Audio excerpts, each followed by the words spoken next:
Hi everyone, welcome back to the video. So बात करते हैं यूपीएससी के एक बहुत ज़्यादा इंपॉर्टेंट टॉपिक की, एफडीआई एंड एफपीआई। इन दोनों में क्या डिफरेंस होता है और सबसे पहले ये दोनों होते क्या चीज़ है। सो आइए समझते हैं सबसे पहले एफडीआई को। एफडीआई यानी कि फॉरेन डायरेक्ट इन्वेस्टमेंट।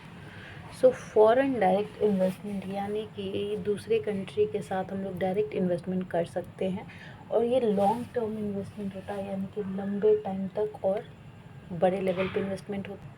जैसे कि फ़िज़िकल एसेट एंड मैनेजमेंट जैसे फंक्शंस हमें इसके अंदर करने पड़ते हैं, यानी कि बड़ी बड़ी चीज़ों को इधर से उधर मूव करना, मूवेबल थिंग्स से हम डील करते हैं फॉरेन डायरेक्ट इन्वेस्टमेंट में। एंड मैनेजमेंट भी इंपॉर्टेंट रोल प्ले करता है इसमें। मोर और 10% स्टेक ज़रूर रहता है।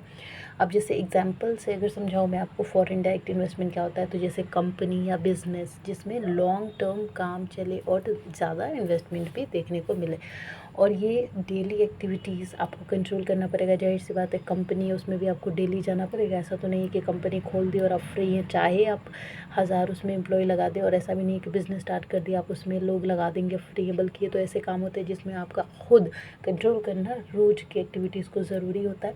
सो वही है इसके अंदर भी।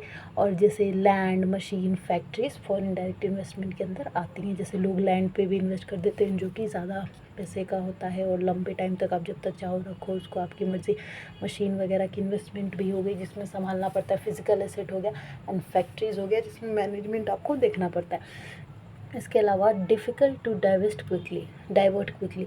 जाहिर सी बात है कि लंबे टाइम तक चलता है, लॉन्ग इन्वेस्टमेंट होता है, तो इसको डाइवर्ट करना यानी कि एक जगह से दूसरी जगह शिफ्ट करना बहुत ज़्यादा मुश्किल होता है, इसलिए जल्दी ये स्टेप नहीं लिया जाता है। और जो एफडीआई है ना, इसको government of India and RBI दोनों रेगुलेट करते हैं, यानी कि RBI reserve bank of India और जो गवर्नमेंट ऑफ इंडिया दोनों ही एफडीआई फॉरेन डायरेक्ट इन्वेस्टमेंट को संभालते हैं, समझते हैं इसको। Technology, managerial skills, physical capital जो है इसके इंपॉर्टेंट एस्पेक्ट्स हैं, यानी कि टेक्नोलॉजिकल अगर आपके पास स्किल्स है तो बहुत ज़्यादा काम आएगा। मैनेजरियल स्किल्स होना चाहिए, बिजनेस, कंपनी, फैक्ट्रीज मैनेज करना तो आना चाहिए ना। और फिज़िकल कैपिटल भी होना चाहिए आपके पास, पैसे भी अवेलेबल होने चाहिए कैश के फॉर्म में, ताकि आप उसको लगा सके, इन्वेस्ट कर सकते। और जो एफडीआई है वो प्रोडक्टिविटी बढ़ाता है। क्यों? क्योंकि आप देख रहे हैं यहाँ पे फैक्ट्रीज लग रही हैं, यहाँ पे बिजनेस लग रहा है, यहाँ पे कंपनी लग रही है, यहाँ पे लॉन्ग टर्म इन्वेस्टमेंट हो रहा है, यहाँ पे स्टेक ज़्यादा है, यानी कि परसेंटेज ऑफ इंटरेस्ट ज़्यादा है, तो प्रोडक्टिविटी ही तो बढ़ रही है, तभी तो ये सब चीज़ें हो रही हैं ना। तो इसलिए फॉरेन डायरेक्ट इन्वेस्टमेंट के अंदर आप हमेशा प्रोडक्टिविटी को बढ़ते हुए दिखेंगे, और यही इसका एजेंडा होता है। नेक्स्ट है एफपीआई, यानी कि फॉरेन पोर्टफोलियो इन्वेस्टमेंट। एफडीआई होता है फॉरेन डायरेक्ट इन्वेस्टमेंट और एफपीआई होता है फॉरेन पोर्टफोलियो इन्वेस्टमेंट। तो ये शॉर्ट टर्म होता है और ये पैसिव इन्वेस्टमेंट होता है। जैसे फॉरेन डायरेक्ट इन्वेस्टमेंट तो लॉन्ग टर्म हो गया, और foreign portfolio investment short term होता है, कम टाइम के लिए, छोटे टाइम के लिए होता है। और ये पैसिव इन्वेस्टमेंट आपको बता दिया। और फाइनेंशियल एसेट से डील करता है। जैसे फॉरेन डायरेक्ट इन्वेस्टमेंट तो फिजिकल एसेट से, इंसान से, मशीन से, इन सब चीज़ों से डील करता है। लेकिन जो एफपीआई है यानी कि फॉरेन पोर्टफोलियो इन्वेस्टमेंट, ये फाइनेंशियल सिर्फ कैश के थ्रू डील करता है। जैसे stocks and bond, stock market आप समझते ही होंगे, बॉन्ड्स भी आप समझते होंगे। तो सिर्फ फाइनेंशियल एसेट जो है एफपीआई उससे डील करता है और इसके अलावा नहीं। और ये लेस देन 10% स्टेक रखता है। इसके अलावा कैपिटल गेन होता है इसके अंदर। एंड पोर्टफोलियो डाइवर्सिफिकेशन, पोर्टफोलियो हमेशा बदलता रहता है जैसी मांग, जैसे कभी स्टॉक की मांग बढ़ती है तो कभी बॉन्ड की मांग बढ़ती है। तो पोर्टफोलियो डाइवर्सिफिकेशन यानी कि पोर्टफोलियो का अदला बदला होता रहता है। और पैसे ज़्यादा आते हैं एक ही बार में, एक झटके में, जैसे कहते हैं लॉटरी लगी क्या, सो वही हाल है। आप सब समझते हैं ये स्टॉक क्या है, एक लॉटरी तो है, रिस्क भी है और राजा भी बना सकता है। No control on daily activity. अब स्टॉक है, ये तो एक बार लगा दिया, वो अपने आप चलता रहेगा, चलते रहेगा। यहाँ पे आपको खुद प्रेजेंट होके कंट्रोल नहीं करना है।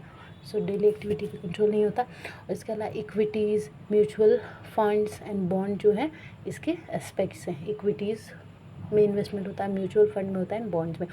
हाईली लिक्विड होता है, पैसा का मतलब पैसे का ही सारा यहाँ पे काम चल रहा है, तो कैश फ्लो बहुत जल्दी जल्दी होता है। और एंट्री एंड एग्जिट भी ईज़िली हो जाता है, जो कि यहाँ पे डिफ़िकल्ट था एफडीआई के अंदर।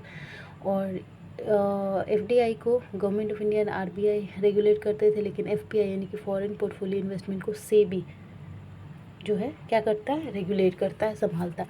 और ये फाइनेंशियल मार्केट में लिक्विडिटी बना के रखता है, यानी कि जो मार्केट है, पैसे की मार्केट है, जैसे स्टॉक मार्केट है, बॉन्ड मार्केट है, इक्विटीज़ है, म्यूचुअल फंड्स है, यहाँ पे पैसे का फ्लो बना रहे, इसकी वजह से कैश जो है डिजिटल लेवल में बरकरार। और इसके अलावा जो एफपीआई है वो इकोनॉमिक डाउनटर्न जो है वो कैपिटल के आउटफ्लो से होता है। जब कैपिटल आउटफ्लो होता है, ज़्यादा पैसा का यूज़ होता है, तो इकोनॉमी का डाउन टर्न भी देखने को मिल सकता है। जाहिर सी बात है, ज़रूरत से ज़्यादा अगर पैसा यूज़ हो जाएगा तो इकोनॉमी को नुकसान भी हो सकता है या इकोनॉमी लो भी हो सकती है। सो आई होप कि आपको एफडीआई यानी कि foreign direct investment and FPI यानी कि फॉरेन पोर्टफोलियो इन्वेस्टमेंट जो है वो कम्प्लीटली समझ में आ गया होगा, कोई कन्फ्यूजन रही नहीं होगी, क्योंकि यूपीएससी जैसे एग्ज़ाम में ये बहुत ज़्यादा इम्पॉर्टेंट टॉपिक है। ये इंडियन इकोनॉमी का टॉपिक है और इसके अलावा ये हमारे डे टू डे लाइफ से भी जुड़ा हुआ एक कड़ी है। तो यूपीएससी के अंदर वो सारे ही टॉपिक ऐसे होते हैं जो कि हमें काम आने वाले हैं जब हम लोग एक ऑफिसर बन जाएंगे। सो डू कमेंट कि आपको समझ में आया कि नहीं, इसलिए समझ में आया कि नहीं, कोई कन्फ्यूज़न रह गया तो पूछिएगा, फिर मैं दोबारा अगर कमेंट में समझाने से हो जाएगा तो कमेंट में समझा दूँगी या फिर दोबारा आपके लिए उस टॉपिक पे वीडियो बना दूँगी। एंड लाइक शेयर सब्सक्राइब ज़रूर कर लीजिएगा, क्योंकि शेयर करने से हर इंसान का भला होगा, सब्सक्राइब करने से आपका अपना भला होगा, क्योंकि वीडियोज़ अपलोड होती रहती हैं हर लेक्चर की, तो कुछ मिस ना हो जाए। So subscribe. Thank you.